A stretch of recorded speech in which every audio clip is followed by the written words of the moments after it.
¿Qué tal mi gente? Muy buenas noches. En esta edición de Detrás del Éxito nos acompaña el líder de Agrícola Chavín de Huántar, una empresa familiar con más de 25 años liderando la agroindustria y exportando productos congelados a mercados globales. Él también es profesor universitario y formador de nuevas generaciones. Su experiencia combina empresa, educación y visión a largo plazo para demostrar que el agro puede ser el gran pilar para el desarrollo de nuestro Perú. Quiero recibir con un fuerte aplauso al gran Mario Salazar. Mario. Chévere. Mario, cuéntanos cómo nace Agrícola Chavín. Me comentabas que Agrícola Chavín nace como empresa ganadera también. Claro, en un inicio nosotros éramos una empresa agrícola 100%, comenzamos haciendo espárragos, ¿no? Y de ahí poco a poco nos hemos ido llevando nuevos cultivos, ¿no? Que estábamos en espárragos, mangos, uvas, paltas, etc. El gran cambio se da cuando pasamos de ser agrícolas a ser agroindustriales y enfocarnos en los productos congelados, y ahora tenemos una empresa de deshidratados. Pero antes que empiecen con los espárragos, las frutas, ¿tenían ganadería? No, eso fue en el momento que teníamos espárragos, teníamos esa visión de círculo virtuoso, ¿no? Yo he escuchado que en algunas zonas a las vacas las alimentaban con espárragos. Claro, con la brosa del espárrago y el tocón del espárrago. Y como estamos en el desierto, en la costa, el guano lo utilizábamos y lo reincorporábamos. La famosa economía circular. Así es, estamos hablando pues de 25 años, ¿no? ¿Estamos hablando en qué década? Estamos hablando casi en los inicios de los 2000, ¿no? Finales de los 2000, finales de los 90 y inicio de los 2000. Ya. Y nace como un negocio familiar. Sí, mi padre lo fundó y finalmente Mónica y yo, que es mi hermana y mi socia, llevamos el negocio ya al nivel de exportación, ¿no? ¿Y en qué momento la agroexportadora empieza a agarrar viada? Mira, yo creo que hace como 13 años. Hace 13 años. Cuando entramos a la Bolsa de Valores, a través del mercado alternativo de valores, la empresa se comenzó a profesionalizar. Y ese fue el momento de quiebre cuando comenzamos a analizar los riesgos de cada negocio. Okay. ¿No? Y comenzamos a ver que nuestro futuro estaba en el valor agregado, ¿no? Entonces, y trabajar con los pequeños agricultores, ¿no? Eso digamos, marcó el derrotero para los siguientes años, ¿no? Claro, ustedes entran al mercado alternativo de valores y eso, ¿qué les permitió? Recaudar financiamiento. Mira, los impactos son bien interesantes porque existe un impacto en el que tú te preparas para ese mercado donde tienes que tener estados financieros pues trimestrales, tienes que tener tu contabilidad ordenada, tu capital de trabajo y tu capital de inversiones bien ordenado. Entonces es un ordenamiento empresarial. Cuando estás ahí, tienes que seguir ordenado porque cada vez que emites deuda, por ejemplo la semana pasada salimos con $1 millón, los que te compran son inversionistas pequeños. O sea, tú puedes invertir $1,000, $2,000, $5,000, compran tu papel y lo tienen por 260 días y nosotros le pagamos una tasa de interés.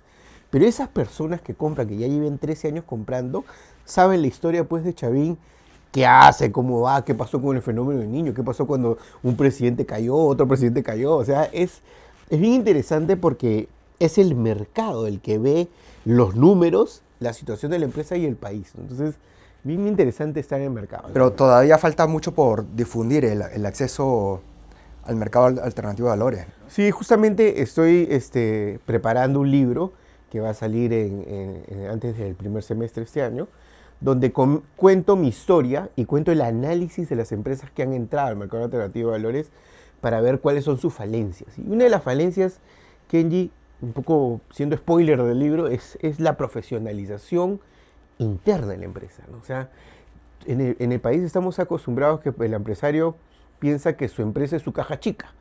Entonces, confunde el dinero de la empresa con el dinero personal y no tiene las cosas ordenadas o tiene bien parametradas. Entonces, Eso hay que romper. Pero esa es parte de la falencia de educación financiera, ¿no? Educación financiera, es exactamente eso. O sea, a nosotros en el colegio no nos enseñaron, pero ya existe, creo, una ley para enseñar educación financiera, ¿no?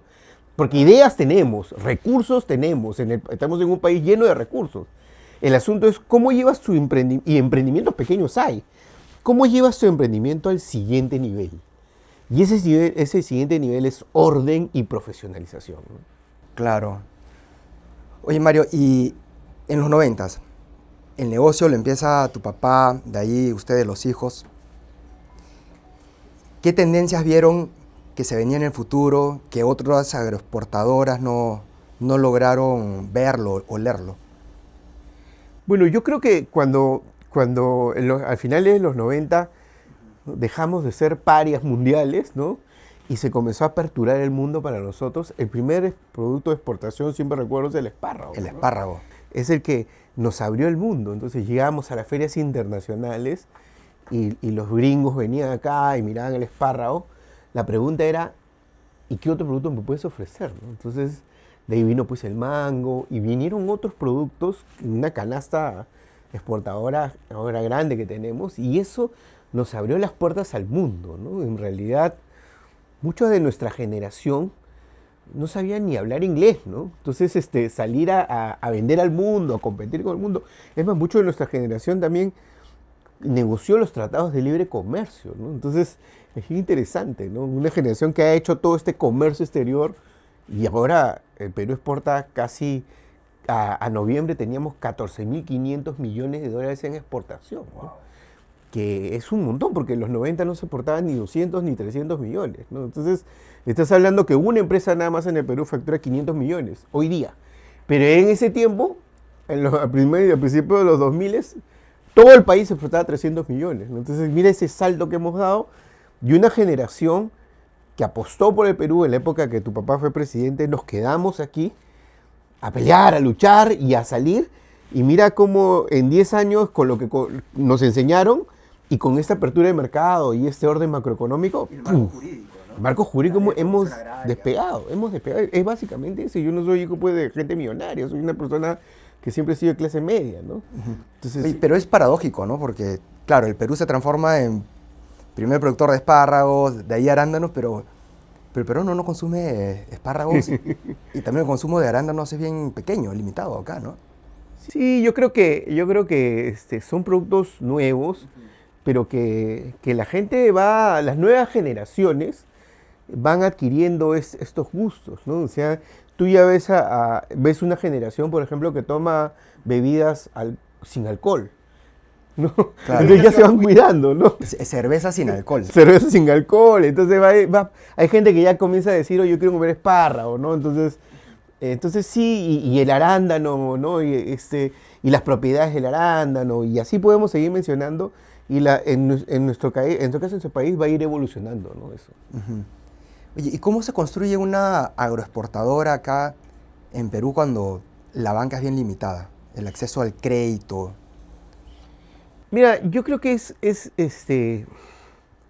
hay un principio que nosotros siempre hemos aplicado, ¿no? El planificar lo que se viene. Decimos, estamos acá, vamos a llegar a este punto, ¿no? Y si vemos que va a haber un desvío hacia arriba o hacia abajo, siempre comunicar con anticipación, ¿no? Entonces, pueden haber momentos malos, pero si tú anticipas esto y le dices a los que te financian, oye, creo que este año me va a ir mal por esto y el otro, entonces existen formas, instrumentos financieros para que eso se pueda solucionar, ¿no? Entonces, hay veces solamente nos preocupamos cuando el problema ya reventó, pero hay que tener una perspectiva más amplia y decir, mira, me puede pasar esto, es mejor que tenga un plan B, ¿no? Claro, te pregunto esto porque a la final todo negocio se aterriza a un tema de financiamiento, ¿no? Por ejemplo, la otra vez hablaba con un amigo exportador y él está invirtiendo en arándanos, por donde están ustedes, ahí por Casma, y me contaba que la inversión por hectárea son casi $150,000. Sí. ¿No? Entonces, como que ya per se es una barrera de entrada, ¿no? Sí y no. Y creo que esto es importante porque a veces vemos los ejemplos grandes, ¿no? El que invierte $100,000 en una hectárea, todo. Pero veamos ¿Se puede hacer agricultura de exportación a menor escala? Claro. Y el otro día conversábamos al respecto, ¿no? Cuéntanos, expláyate, Mario. O sea, yo lo que creo, y creo que tú también participas en esa idea, es que la sierra, donde hay menos de 1 hectárea, 1/4 hectárea, media hectárea, etcétera, deberíamos poner invernaderos y hacer agricultura, ¿no?, vertical. Entonces, la productividad por una plantita de fresa, por ejemplo, puede llegar hasta 3 kilos, 4 kilos por hectárea. Claro, porque en el invernadero ya controlas parámetros como humedad, niveles de CO2, Radiación, etcétera. Lo controlas. Entonces produces 3 veces más y utilizas 10 veces menos agua. Entonces, ¿pero cuál es el asunto? Construir esa infraestructura. Entonces mi idea era... La producción es horizontal y vertical. Y evitas la lluvia, tienes todo esto controlado. Tú lo mismo lo has visto en Europa con los climas, digamos, extremos que tienen ellos, como tienen invernaderos. Y en espacios chicos puede producir 3, 4 veces más que en la costa. Entonces, ¿te imaginas que una minera se junte con una agroexportadora y que su foco sea tecnificar al pequeño agricultor de media hectárea, 1/4 hectárea? O sea, que se genere esa transferencia tecnológica. Tecnológica. Haciendo esa sinergia. Así es. O sea, toda esa sierra sería pues alucinante, ¿no? O sea, en la época de tu papá era revolucionario que se regale tractores y riego tecnificado. Pero ahora ya ha avanzado tanto que estos invernaderos pueden tener inteligencia artificial. Entonces, eso es lo que necesita el Perú. Necesita pequeños agricultores con alta productividad y siendo responsables de recursos. Y acá existe una asociación de empresas familiares del cual tú eres miembro. Sí, yo soy miembro de la Asociación de Empresas Familiares hace ya bastantes años. Y es bien interesante porque se ven todos estos temas, ¿no? ¿Y cuáles son los principales problemas, errores que se ven? Uno de ellos es la sucesión familiar, por ejemplo, ¿no? ¿Quién sucede a eso? Después problemas digamos, de todo lo que tiene que ver con protocolo familiar, ¿no? Gobernanza en la misma familia. Son temas bien interesantes porque tienes ejemplos en los añaños, digamos, en familias grandes del país que han hecho mucho y son como una luz, ¿no?, para tu empresa, ¿no? Claro, hemos hablado de los problemas, pero la parte positiva, ¿cuál es? De tener un negocio familiar. Bueno, creo que ya ni tú te das cuenta de la parte positiva. La parte positiva, como siempre, es generar empleo, dar el ejemplo, digamos, eres alguien que eres responsable de una cantidad de personas, ¿no? Uh-huh. En el caso de nuestra empresa son casi 1000 personas en las que nosotros somos responsables de los sueldos, salarios, su bienestar. Entonces, digamos, para personas que han nacido en el trabajo, ese aspecto positivo es el día a día, ¿no? Quizás cuando lo ves de afuera dices, oye, qué gran aporte de este señor, ¿no?, que está haciendo, pero para nosotros es nuestro día a día, ¿no? Claro. Oye, Mario, muchas empresas acá en el Perú son familiares, ¿no? Y sobre todo en el tema de pequeña agricultura, ¿no? Sí, y ese es un problema también, porque el 70% somos empresas familiares, somos empresas pequeñas y medianas, pero lo que necesitamos es ya hablar de empresas medianas, grandes, porque hay muy poca corporativa peruana. Entonces, hay que formar la institucionalidad para que las medianas comiencen a ser grandes, para que exista esto que yo llamo que el movimiento, ¿no?, es empresarial como un movimiento de escalada social, ¿no? Entonces hay una movilidad empresarial, ¿no? Entonces, vemos también empresas que llevan años estancadas en siendo pequeña y mediana empresa. Años. ¿Y dónde está el factor limitante? Yo creo que uno de los factores limitantes es la profesionalización. El segundo, el acceso a capital, pero no a capital de corto plazo, sino a capital de largo plazo. Donde te dices, oye, a mí me va bien haciendo calzado y yo tengo capital de trabajo, confecciono el calzado y lo vendo. Pero ahora quiero hacer una planta más grande. ¿Me puedes dar un crédito con una tasa de interés buena? No de 20, 30%, sino debajo del 5%, y me puede dar un plazo de 5 años. Entonces ese mediano empresario realmente crece. Pero si le das tasas de interés más altas y tiempos muy acotados, no crece, pues. La otra estaba viendo un documental que decía en Singapur hay 200, 300 bancos para 3, 4 millones de habitantes. O sea, imagínate esa competencia bancaria que te genera tasas de intereses, pero pequeñas, ¿no? Pequeñas y plazos. Y acá en Perú hay, no sé, 4 o 5 bancos para 33 millones de habitantes.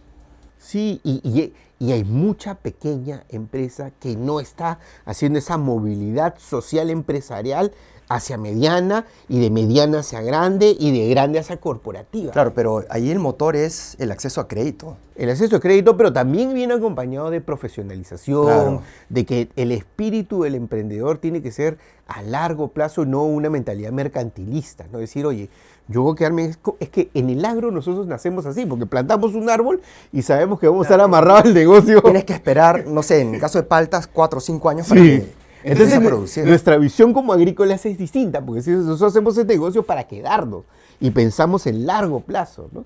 Entonces yo creo que eso le falta mucho al empresario peruano, pensar de que no son cachuelos, sino son empresas que se tienen que quedar en el largo plazo, ¿no? Claro.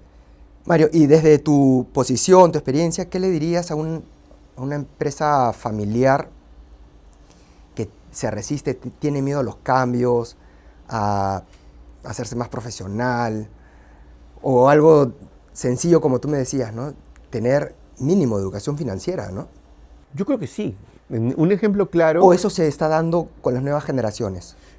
Es bien interesante porque, por ejemplo, mi hermana tuvo una propuesta hace unos meses. Dijo, oye, ¿por qué a los chicos, la nueva generación, son 4? O sea, mi hermana tiene 2 hijos y yo tengo 2 hijos. ¿Por qué a la nueva generación, que están entre los 11 años y 25 años, no les enseñamos educación financiera?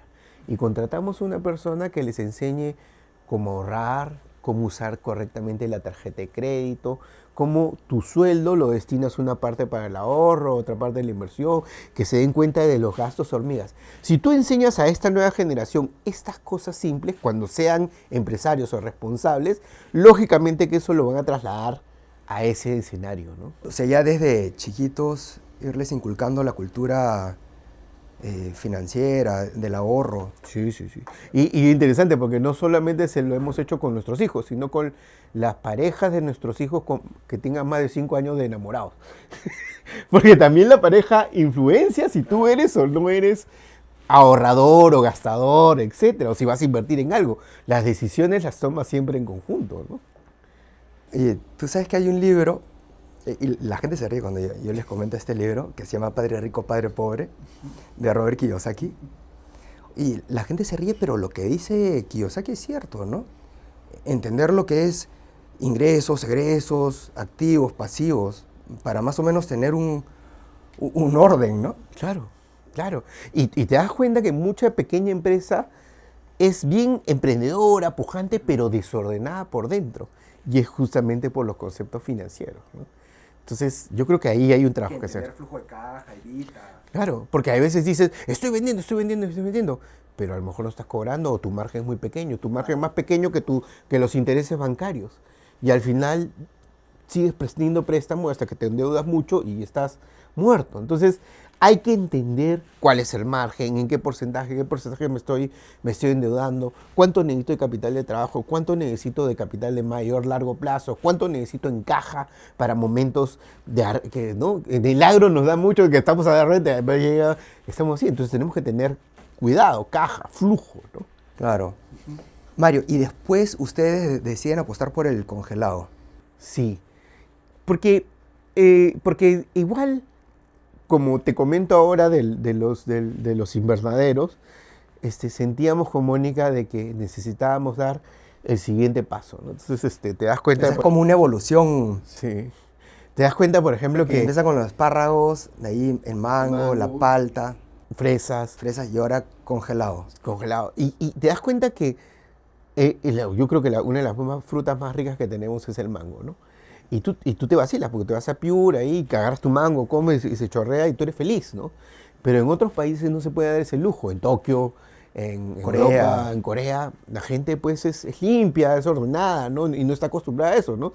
Entonces, Pero acá comes tu mango y... claro, y bacán, y le das la mano a tu pata, ¿no? Claro. Entonces, pero en países desarrollados donde están trabajando constantemente entonces ahí te das cuenta de que tienes que hacer un producto convenience para que la gente pueda.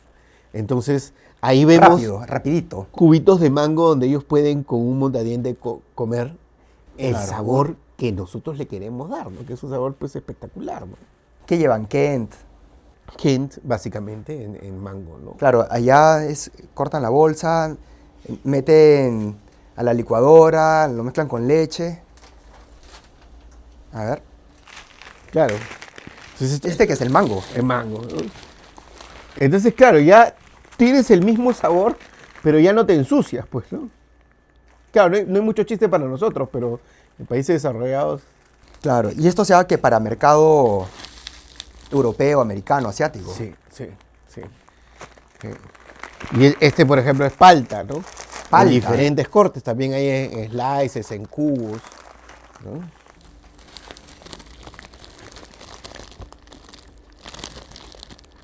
Y se mantiene Claro. el olor, ¿no? Y se tiene que mantener por cierta cantidad de horas, digamos más de 20 horas, sin pardearse. Entonces es un reto porque hay que ponerle ácido cítrico, ascórbico, ¿no? Y esas son pues las fresas, ¿no? O sea, y esto lo hacen con tecnología IQF. IQF, así es. Y después tenemos otros productos que son ya pulpas, etcétera. Claro, o sea, tú, Mario, has viajado por diferentes partes del mundo y has ido viendo por dónde van las tendencias, Y una de las tendencias es el consumidor. El consumidor quiere comer lo más práctico posible sin ensuciarse y comer un sabor rico. Imagínate, ese mango tiene que estar, pues, no es lo mismo agarrar un mango verde que agarrar un mango maduro del árbol. Claro. Ese tiene otros sabores mucho más ricos. Ese mango maduro del árbol es el que nosotros pelamos y lo congelamos. Y llevamos ese sabor. Oye, pero qué loco, ¿no? Porque estás llevando fruta que se mantiene con todas sus propiedades nutricionales de un lado del mundo hacia el otro extremo, ¿no? Sí. Y eso es, claro, es la tecnología, la inversión, la visión y saber por dónde van los mercados, ¿no? Sí. La siguiente planta que hicimos fue de deshidratado, que es al revés. Con tiras deshidratadas hemos deshidratado mango, hemos deshidratado arándanos, sandías. O sea, no te imaginas la cantidad de cosas que te puedes deshidratar y riquísimo. ¿No? El tiempo de vida de 2 la años. fruta congelada, 2 años. Sí. O sea, también te simplifica la logística. Digamos que al tener 2 años puedes tener que almacenar y planificar bien los despachos, ¿no? Y tú me contabas de la tecnología IQF, para que la gente de detrás del éxito entienda. En sencillo es un golpe de frío, ¿no? Que se le da al producto. Claro, entra, digamos, en 18, 20 grados positivo y después de unos minutos sale sale la otra boca del túnel en menos 18, menos 20, ¿no?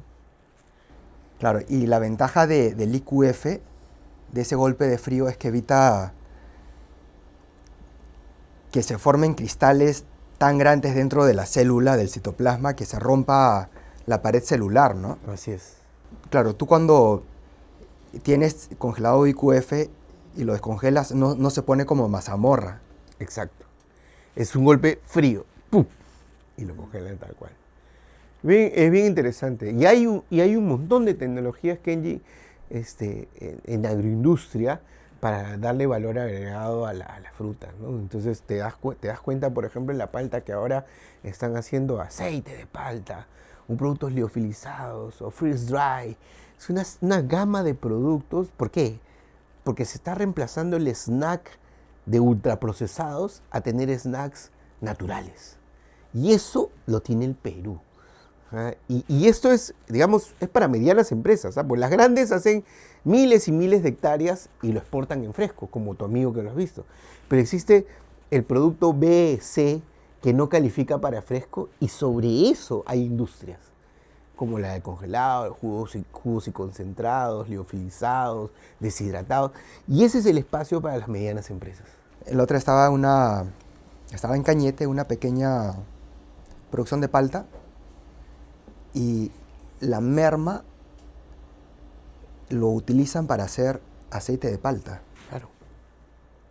Y dice que el aceite de palta tiene propiedades similares al olivo, ¿no? Sí, y cuando hay una escasez de aceite de oliva, agarran aceite de palta. Entonces, O sea, el valor agregado es independientemente de si eres grande, mediano o pequeño. sí, sí. Y es bien Pero interesante. nuevamente ahí regresamos al tema del acceso a crédito, ¿no?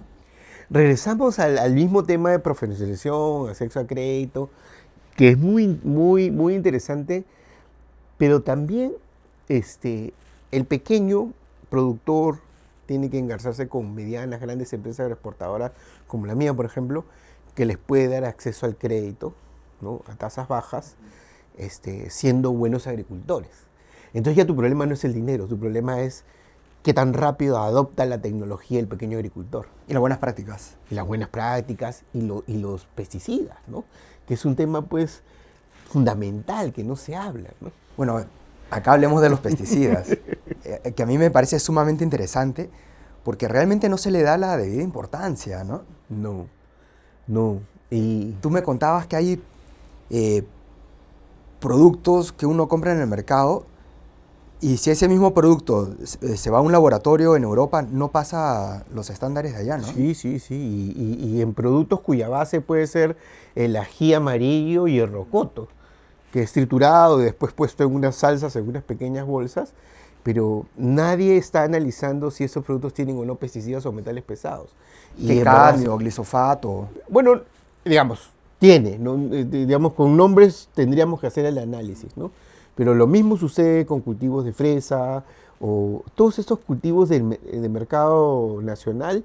Sería interesante que se tomen muestras de pesticidas, porque muchas empresas agroindustriales toman eso como su insumo para sus productos finales. Ok. Entonces, pero dices, ya, yo te siembro sin pesticidas para tu producto final, para que hagas tu salsa, pero mi precio es un poco más elevado. Y dice, no, no, yo prefiero comprar el precio más bajo. Entonces estamos en verdad tenemos que cambiar nuestra mentalidad porque los pesticidas están siendo prohibidos en todo el mundo. ¿Y por qué no en el país, no? ¿Y por qué no se da esa restricción, no? Porque nuestros presupuestos en SENASA y los presupuestos de las autoridades sanitarias en el país son bajos y el controlar en cada punto es muy difícil. Yo he hablado con SENASA que ha hecho un estupendo trabajo en aperturar mercados. Casi todos estos productos que hablamos de exportación no hubiera sido posible si es que SENASA no hubiese intervenido. Pero hemos descuidado el control y la toma de muestras de los pesticidas para el consumo interno. Y eso es algo que es una tarea pendiente, ¿no? Claro, y nadie le da la debida importancia a las consecuencias médicas que eso puede traer, ¿no? Sí, y ahí, por ejemplo, sería interesante... Pero eso es un tema que regulatorio. ¿Por qué la Unión Europea toma decisiones mucho más rápidas y drásticas en ese sentido? Porque cuidan a su gente. Así de simple, o sea, estas son mis normas, estamos exportando productos como el cacao, el mango, etcétera, casi orgánicos, porque así no los exigen. ¿Y por qué le exige la autoridad? Porque quieren tener, como dices tú, gente sana, pues, ¿no? Gente sana, sus ciudadanos sanos, ¿no? Entonces, creo que ahí hay un trabajo que hacer, ¿no? De también concientización, ¿no? Entonces, sería interesante en lo que tú dices, no sé si habrá ya, y seguro que aquí muchos universitarios nos verán, ¿no? ¿Cuál es la correlación entre los pesticidas y las enfermedades, ¿no? No sé si se ha hecho algún estudio al respecto, pero sería interesante. Claro, por ejemplo, en Estados Unidos había en la parte central de Estados Unidos, en Kansas, en toda la zona productora de soya, maíz, había mucho problema de cáncer al estómago. Entonces cuando hacen la trazabilidad, pum, pum, ¿a qué se debe ese alto índice? Eran los nitratos de los fertilizantes, ¿no? Uso excesivo de fertilizantes. Y el nitrato y los nitritos te producen úlceras y que finalmente se transforma en cáncer al estómago, ¿no? Pero ahí tú te das cuenta cómo en este caso las universidades, los institutos, la academia en sí, se dedican a hacer toda esa chamba, ¿no? De llegar al origen, ¿no? Del problema. Claro. Acá yo creo que hay un divorcio en ese sentido. Hay un divorcio y hay un tema que estudiar, ¿no? Porque nosotros comemos mucha comida muy rica, muy condimentada, pero que tiene su base en productos agrícolas. Entonces, y seguro el cáncer del estómago es alto en el Perú. Entonces, hay que estudiar eso, ¿no? Hay que estudiarlo. Claro. Oye, Mario, ¿y el Perú en el rubro agrícola, de agroexportación, qué ventajas tiene en relación a otros países? Ya sea climas, ventanas de producción. Mira, el milagro se explica porque Perú es un país templado, de alta radiación, mayores horas de sol, y tenemos alta productividad, ¿no? Entonces yo me acuerdo cuando comenzó el arándano, nosotros a los 6 meses estamos produciendo arándanos, mientras que el Chile se demora año y medio, ¿no? Entonces somos como una máquina que al toque está produciendo, ¿no? Entonces yo creo que esas son las ventajas iniciales, lo que Porter hablaba, las ventajas comparativas, ¿no? Comparado con otro país, nosotros tenemos mejor clima, ¿no? Mejor horas de radiación solar, etcétera, ¿no? Pero existen horas de radiación solar y horas frío también, ¿no? Pero ya el Perú se ha convertido en un hub tecnológico agrícola, ¿no? Entonces, claro, ¿quién se iba a imaginar que el Perú iba a producir arándano? claro, pues, o sea, tú ibas a la agraria hace 25 años y le decías a cualquier profesor, yo quiero sembrar arándano, y dicen, no, acá estudiamos el algodón, la papa, el maíz y el camote. Entonces ya el Perú se ha convertido en este hub de profesionales. Un agrónomo ahora te puede decir fácilmente, yo manejo arándanos como espárrago, como mango. Entonces te das cuenta que ya comenzó a haber estos profesionales que para el mundo es altamente calificado, pues, ¿no? Es altamente calificado. Claro, al inicio yo veía mucho técnico, mucho ingeniero agrónomo chileno, acá en Perú, ¿ah? Exacto. Pero eso ya ha ido cambiando. Y chilenos y de una zona en Brasil que se llama Petrolina, que es de una zona muy parecida a la costa peruana. Y al principio llegaban y lo que nos daban es el orden, ¿no? El orden fenológico de las cosas, ¿no? En ese momento se poda, en ese momento se cosecha, así se hacen las actividades agrícolas, nos daban el orden que antes no teníamos. Pero el orden, según el clima y el suelo, a veces entre una etapa y otra etapa en un país puede suceder en 20 días, como en otro país, como en Perú puede suceder en 10, más rápido. Entonces ya está en la habilidad del agrónomo peruano de adaptar ese orden y esa tecnología a la realidad de su campo, porque no es lo mismo un campo de Lurín en Mala que en Casmo en Chiclayo, ¿no? Son manejos agrícolas diferentes. Pero tienen, digamos, una plantilla igual. Un protocolo. Un protocolo igual, donde después ya se va adaptando, ¿no? Y eso es oro en polvo, pues, ¿no? Claro, esa expertise son los años, ¿no? Y los agrónomos, de verdad, tu papá era agrónomo, imagínate toda la generación de agrónomos que tu papá enseñó y que han estado en el campo viendo cosas que ni les enseñaron en la universidad, pero tienen los lineamientos básicos y comenzaron, porque mucho número, ¿no? Mucho número, cálculo, conteo, es extraordinario, o sea, lo que hemos hecho en este poco tiempo ha sido brutal, ¿no? Claro, y otra ventaja que tiene el Perú, por ejemplo, y lo he podido ver en la palta, que la palta del norte sale en otros meses comparado a la palta de la zona de Ayacucho. Hay diferentes ventanas, ¿no? Sí. Y eso le da una ventaja al Perú contra otros países. Sí, claro. Por ejemplo, en palta, desde febrero ya están saliendo. ¿Quién es el principal competidor de Perú? ¿México? México, pero por largo, ¿ah? Largo. Y de ahí sigue Perú, y de ahí ya comienza a salir Colombia, Chile. A Colombia nosotros le hemos enseñado a hacer palta, es increíble. ¿Colombia produce palta? Sí, y porque nosotros, empresarios peruanos, fueron a invertir allá a palta, y se hizo conocido, y ahora es un competidor, ¿ah? Entonces, es bien interesante cómo nos ven y nos copian. ¿No? Antes tú ibas a un país y copiabas, pero ahora vienen países para copiarnos. Pero me imagino que debe ser totalmente otro tipo de manejo, la producción de palta allá, ¿no? Claro, cantidad de lluvia. Llueve más y tiene más enfermedades, entonces tienen sus propios Te afecta la floración, me imagino. Sí, y un montón de enfermedades y hongos que salen ahí, pero ahí producen y ahí siguen avanzando. Y ahí se va generando la especialización también, ¿no? Sí. O sea, nosotros le dimos como que la base y ahora igual sucede en Lagos es increíble, ¿no? Claro, no hay nada fijo, ¿no? No. Oye, Mario, ¿y la construcción del puerto de Chancay qué tanto ha influido, no sé, en términos logísticos, tiempo, mercado, aperturas de mercados? ¿O todavía hay un déficit logístico? No, yo creo que en cuanto a los puertos, tenemos puertos bien ubicados y Chancay es un puerto estratégico para llegar muy rápido a China, ¿no? ¿En cuánto tiempo? ¿25 días? Sí, 25 días, ¿no?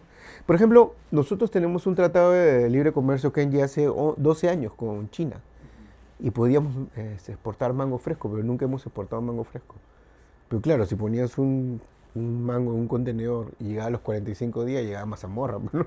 Mermelada. Mermelada. Entonces ahora pues un mango llega rápido, ¿no? Entonces, ¿qué sucede ahora? ¿Cuál es el problema? Si ya tienes la carretera, ya tienes el producto, Ok. es como colocas el producto en un país donde sí saben comer mango. ¿Qué diferenciación tiene?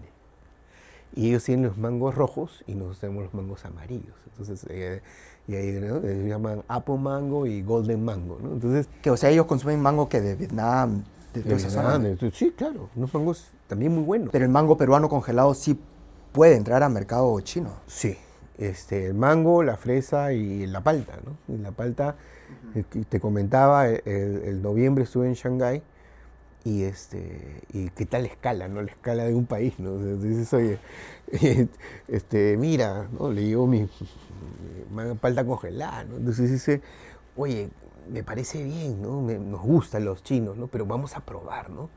Entonces le digo, ya, pues no, en mi mente decía, pues, 2, 3 contenedores para probar, ¿no? Te mando si quieres 1 o 2 contenedores para que pruebes, ¿no?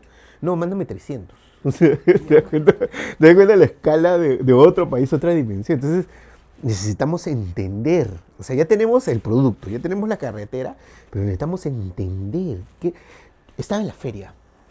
No voy a contar esta, estaba en la feria. Y había una china con 10 celulares así, y hablaba, y vendía y enseñaba un producto. Y yo le decía, ¿y qué hace? Lo está vendiendo. Entonces ellos venden por celular y a través como Rapis que van. Yo estaba sentado en el lobby del hotel y cada minuto veía que venía un Rappi a entregar. Y venden por celulares. Entonces entender esa dinámica de, no es, o sea, la comercialización, la distribución en ese país es totalmente distinta a la de nosotros. Es una idiosincrasia, una cultura totalmente diferente. Yo una vez estaba en Tailandia y estaba la gente de AGE y había una chica que trabajaba en radioprogramas. Que yo me senté y le dije, oye, ¿tú no trabajas? Yo trabajaba en radioprogramas, pero ahora estoy en medios de AGE. ¿Y qué haces? Yo hago los brochures y los TikToks y todo para AGE aquí en Tailandia. Pero ¿sabes el idioma? No, pero yo manejo todo, digamos, la media en Tailandia de eso. Muchacha de 27, 28 años viviendo en Tailandia. Oye, Mario, entonces uno tiene que entender la idiosincrasia, Los gustos, preferencias, Gustos. las medios, cómo les vendes, cómo se compran, cómo se comunican. claro, porque yo he escuchado que, por ejemplo, en China no piden la palta grande de mayor calibre, sino la más chiquita, ¿no? Porque no existe la costumbre de cortar la palta, comerla y guardarla en la refri. Sino es una palta, un consumo individual y punto.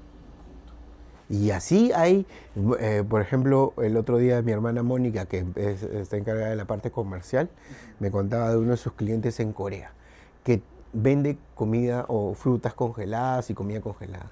Entonces tú le haces un pedido por el app y, no, no sé, pues hoy en la noche quiero comer tal cosa, pum, congelada, escoges ahí en la página web, escoges esto, y ellos agarran, te cobran en tu tarjeta, como todo, y después van y tú le das la clave, la llave de tu casa, ¿no? Tu código, entran, abren tu refrigerador, la dejan ahí, la cierran y se van. Oye, entonces eso acá terminas pero extorsionado. Pero te das cuenta, modelos de negocios, de distribución, de productos, países desarrollados con los que son nuestros clientes, ¿no? Mario, ustedes como Agrícola Chavín tienen la puntería en mercado asiático. Creo que es un mercado de mucho desarrollo, está muy muy vibrante, ¿no? Entonces, y no tienen problemas de seguridad y eso, Claro, ¿no? me comentabas que en el caso de Corea, tu hermana va a Corea del Sur y empieza a ver los patrones de consumo culturales, que la misma empresa que te despacha la fruta te la deja ahí En tu refrigerador. en tu refri. Sí.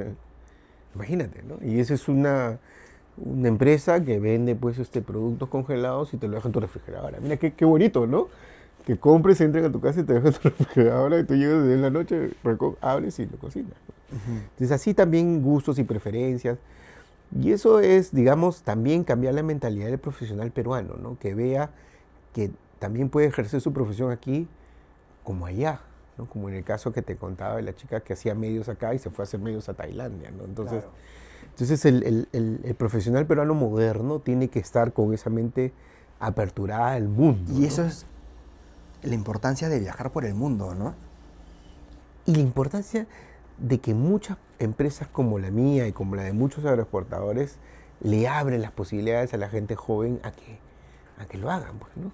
Claro. A que lo hagan. Mario, Imagínate tú que te manden a los 21 años a un país del Asia y te dice, desarrolla la media ahí, ¿no? Entonces, debe ser, pues, claro, la gloria. la gloria, pues, ¿no? Entonces, me voy, pues, ¿no? Tal. Y Mario, ¿y ustedes van a las ferias de agroexportación, o sea, al Fruit Logistic? A Nuga, a Cial, sí, vamos ¿Cuál es la feria para estos agrícola más productos, grande? para estos ¿La Fruit productos, Logistic? para el Fruit Logística, para los productos frescos y para los productos de industria, es más a Nuga, Cial, ¿no? Entonces, sí, participamos en la feria, ¿no? Como todos, ¿no? Mario, ¿y qué tan importante es el agro para el desarrollo del país? ¿Es un cimiento, un pilar fuerte? Es democratizador. ¿Falta todavía que crezca? No sé, ampliar la frontera agrícola. Claro, pero por ejemplo, todo lo que es productos forestales, nosotros hemos exportado hasta noviembre, como te dije, 14.500 millones de dólares y quizás vamos a llegar a 15.000. Pero Chile, en productos de forestación, exporta 10.000 millones de dólares. Nosotros casi nada. Imagínate si incorporamos la selva a la agricultura, todas las maderas y todas las Claro, y hay una gran frutas. diferencia, ¿no? Claro, Chile es una franja y prácticamente ellos han tenido visión a largo plazo, ¿no? Y para eso tienes que tener un marco jurídico muy robusto para que entre quien entre a gobernar no te cambie las reglas de juego, ¿no? Y en eso sí Chile se ha proyectado bastante. Y nos falta esa conexión e infraestructura, ¿no? O sea, ya Infraestructura, logística. para que salgan esos productos de la selva hacia los puertos. Claro, porque mover troncos en tráiler no es tan eficiente, ¿no? Ahí sí Tiene se que ser requiere una trenes, estructura ferroviaria, ¿no? ¿no? de balsas. Pero es Y interesante. ahí Perú tiene una gran ventaja. La madera chilena no se puede comparar con la madera amazónica, que es de más valor, ¿no? Tenés, no sé, el ispingo, la caoba. Y yo creo que hoy en día con la tecnología que hay se puede hacer una industria forestal sostenible, ¿no? Sí. Y con a nivel mundial, la apuesta por el bono verde.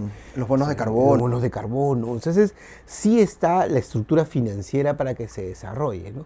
¿Qué le falta al Perú? Esa infraestructura física, ¿no? La carretera, ¿no? O el tren.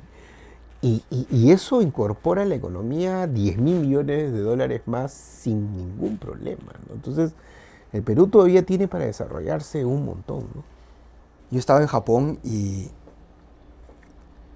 veía la cantidad de papel, bobinas de papel chileno que entraba. Eran así ingentes cantidades de bobinas de papel de Chile. Imagínate cómo ellos han desarrollado toda una industria y le han dado valor agregado y, o sea, no solo exportan la madera en sí, sino papel y en muchos de los casos allá los palitos era de madera chilena. Mira, imagínate.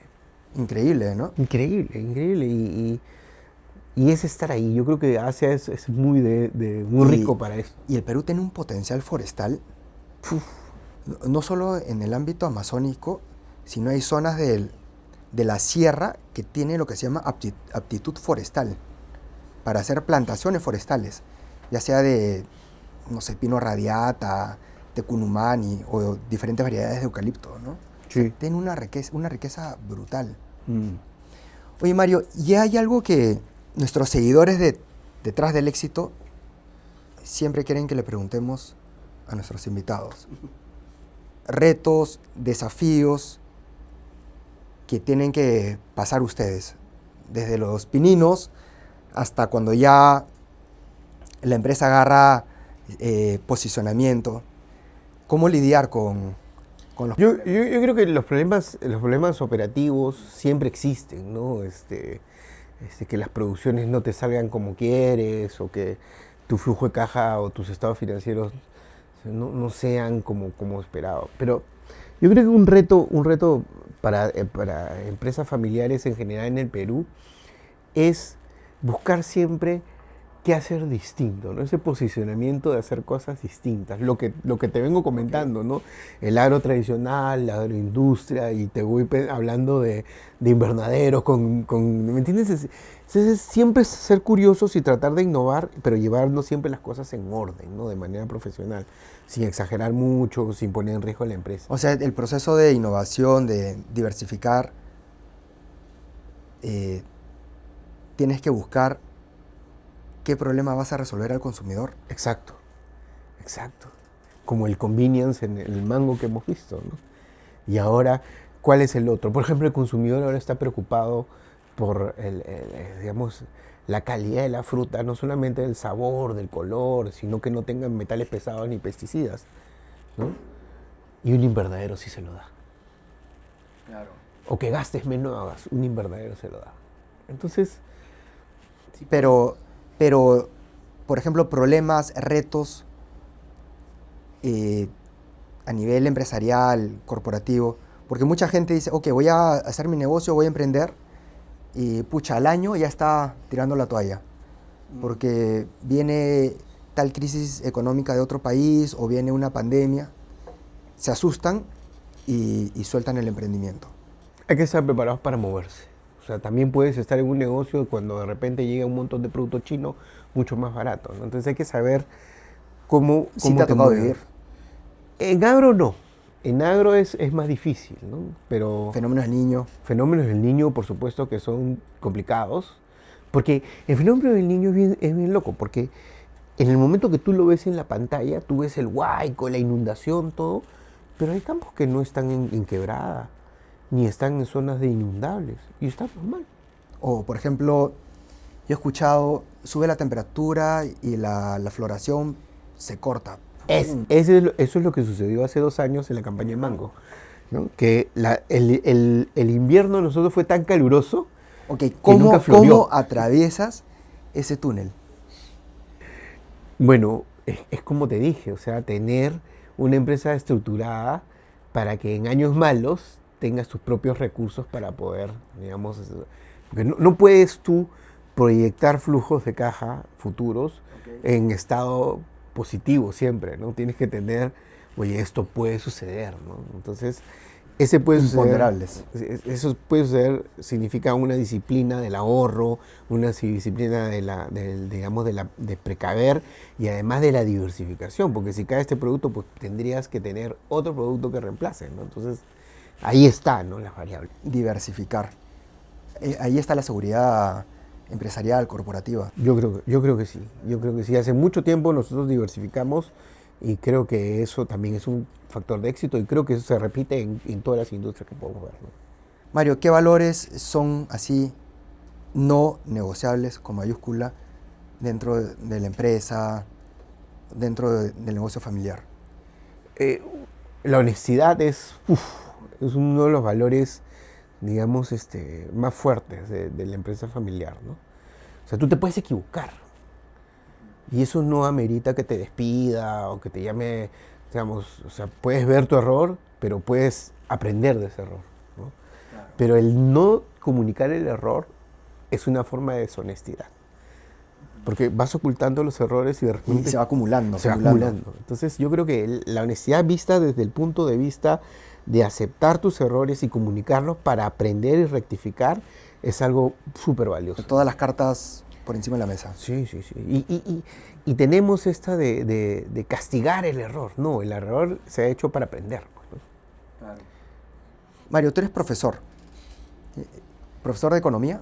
Soy profesor de negocios y administración en la maestría de SAN, en cursos de especialización en SAN y en pregrado en la Universidad de San Ignacio de Loyola hace 2 años de negocios internacionales, ¿no? Es simplemente, yo llevo casi 20 años enseñando en la universidad. 20 años. Sí, y en verdad ¿Te es... piden consejos los alumnos? Sí, sí. ¿Qué Ahora, te dicen? gente joven, ¿no?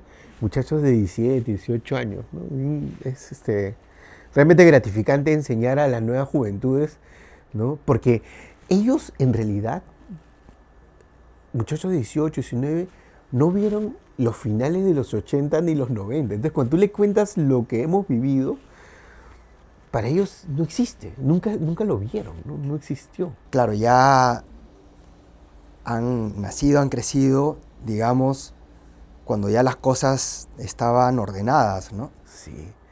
Y tienen toda la información a la mano, ¿no?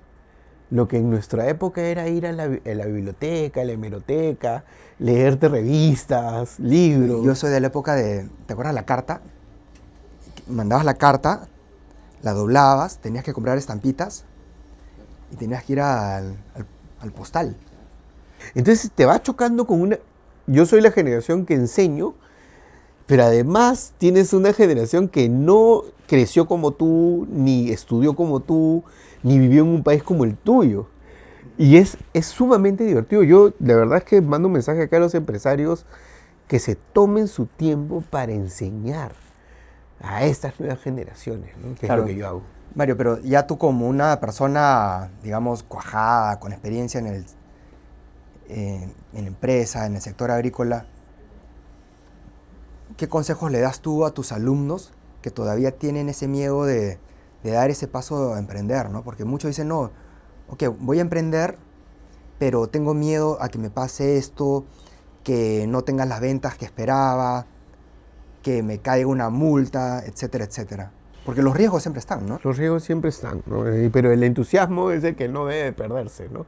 Imagínate, tenemos los mismos riesgos que teníamos en los 90, pero además en los 90 había bombas, apagones, terrorismo, o sea, digamos, y ahí está mi papá, tu papá, súper entusiastas. Mi papá sigue siendo entusiasta de los negocios, así como yo. Entonces, creo que hay que enseñarle a las nuevas generaciones a ser resilientes, a decir, oye, se me cae la venta, pues no se me cae el mundo, no voy a morir, necesito reinventarme ya. Si antes te reinventabas cada 5 años, ahora te vas a tener que reinventar 2 veces o 3 veces al año, ¿no? Entonces, hay que darle esa resistencia a los jóvenes, ¿no? Ser resilientes. Oye, Mario, ¿y qué le falta a la educación peruana para que más jóvenes vean las oportunidades que se dan en el sector agropecuario, forestal? Yo creo que uno de los grandes retos es dejar de enseñar desde el salón, ¿no? O sea, creo que la tecnología nos permite viajar y ver, ¿no? Entonces, y lo primero, conocer estos emprendimientos en el Perú, porque hay países, estudiantes universitarios de otros países que vienen acá y ven a las empresas emblemáticas de nuestro país porque los tienen en casos. Entonces, en casos de universitarios y ven y miran, oye, mira, esto se hizo en un desierto, ¿no? Entonces, tenemos la ventaja de que el ejemplo lo tenemos acá. Pero además, el joven tiene que viajar y ver otras realidades de otros países del mundo para que sienta de que realmente hemos sido beneficiados con este clima, con este suelo, con estas características. Porque hay momentos que tú viajas a otros países y están nevando, como ahora viaja a Estados Unidos o a Europa, pues no hay nada, pues o sea, agro, no hay nada, ¿no? Entonces tienen que darse cuenta. Y lo otro es la tecnología. O sea, hay muchas cosas que nos pueden agregar valor la tecnología. Mucho. Proyecciones de cosecha, estudiar por qué las plantas se comportan de una manera con cierta humedad relativa, con cierto clima, con cierto tipo de agua. necesita mucha investigación en ese campo. Pero una misma, digamos, fruta, en el caso del arándano, tienes una variedad A y tienes una variedad X y tienen consumos de agua diferente, ¿no? Y todo eso lo hace la tecnología, la innovación. La tecnología es súper importante, ¿no? Es importante. Los chicos se tienen que dar cuenta de que esta es la base. La tecnología, la innovación. No, lo que ven ahorita. Okay. Lo que ven en mi fábrica, en los campos, esta es la base. Pero hay un delta, hay un trecho así grande. Un diferencial. Un diferencial grande que es tecnología que ya debemos alcanzar. Ponme a mí a hablar a estudiar o a ver aplicaciones de inteligencia artificial en el agro, seguramente no lo voy a hacer tan rápido ni voy a aprender tan rápido como los muchachos. Los muchachos sí van a poder adquirir esta tecnología mucho más rápido para aplicar en el agro y hacer más productivos, ¿no? Claro, y en realidad la gente ni se imagina cómo se producen los arándanos, la palta, ¿no? Hace un par de años fui a un packing de arándanos en el norte. Era impresionante, o sea, no sé cuántas hectáreas era el packing, todo con temperatura regulada. Y ahí tú veías a los inspectores, tanto de Europa o de la misma Walmart, que están viendo toda la trazabilidad, tanto en el packing como hasta en los temas laborales, Sí, claro. te fiscalizan, ¿no? Sí, y temas laborales y temas de sostenibilidad, del uso de agua, del uso de energía. Entonces somos muy modernos en esa parte, pero nos falta mucha aplicación tecnológica, ¿no? Y ahí es donde está la oportunidad para los jóvenes. Ahí está la oportunidad de los jóvenes. Si tenemos una agroindustria, un agro bien posicionado en el mundo, o sea, no somos un país de tecnología media baja en el mundo. Tenemos una tecnología media aceptable, pero nos falta llegar a ese otro nivel. Y ese otro nivel lo dan los jóvenes. Los jóvenes. Ahí está el nivel de los jóvenes. No siempre va a ser la agricultura como es ahora, ¿no? La robótica, la inteligencia artificial va a dominar el campo. No sé si viste un video de un dron que habían espalderas de manzana. Es decir, en ambos lados había espalderas de manzanas. Vertical. Y venía un dron con un chupón y con un luz veía cuál estaba rojo y agarraba el chupón y lo cosechaba. Lo cosechaba. La tendencia va hacia eso. Va hacia eso. Entonces tú tienes que ya ver en las universidades muchachos que estén manejando el dron, que estén programando drones, que estén haciendo que los drones salgan con visores ópticos a buscar el color perfecto de las manzanas, ¿no? O sea, seguimos enseñando con papel, ¿no? Plumón y tiza en una pizarra cuando llegues a trabajar, vas a trabajar con un dron. Tu dron va a ser tu compañero de trabajo, ¿no? Oye, Mario, yo he visto documentales sobre agricultura urbana. ¿Es tendencia también? Sí, existen en el MIT estaban desarrollando unos proyectos donde tú hacías agricultura en contenedores.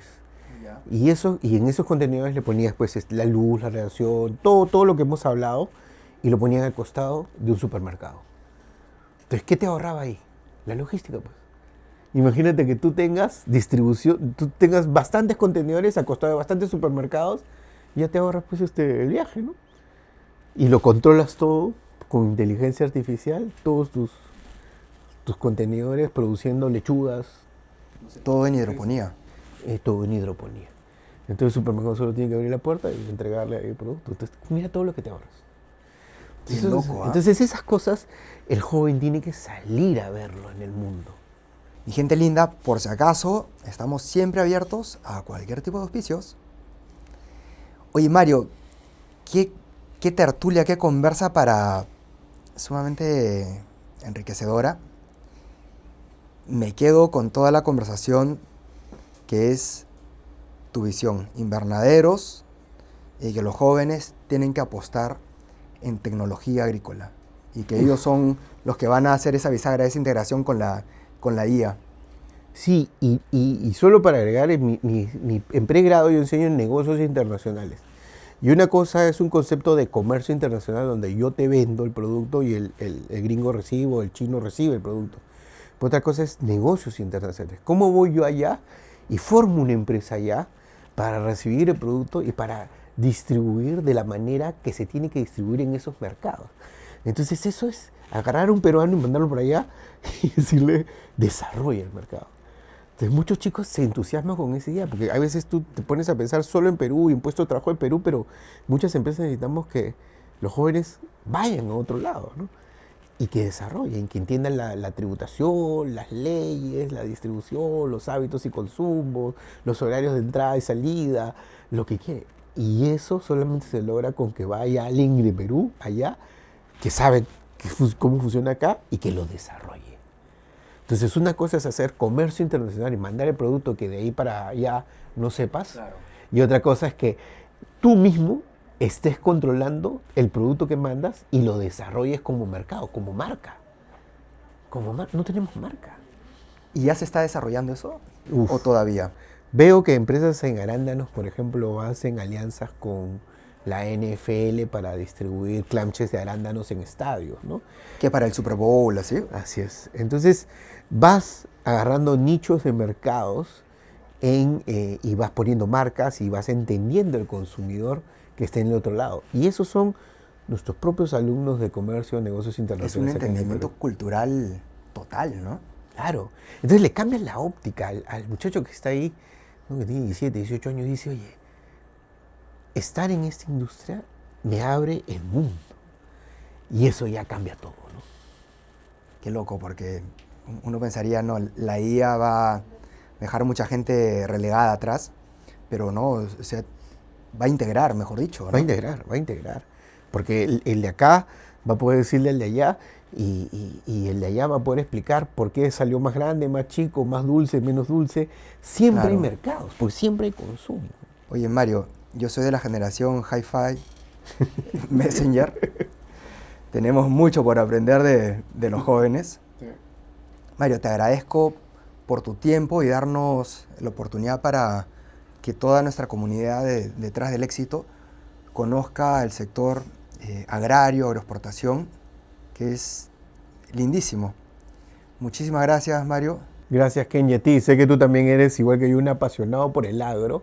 El agro descentraliza, el agro no distingue, ¿no? Somos pequeños, medianos, grandes, pero todos estamos en la misma sintonía, ¿no? Y algo que he aprendido es que las plantas nunca piden vacaciones. Así es. Y eso nos une. Gracias, Kenny, por la Mario, entrevista. chévere.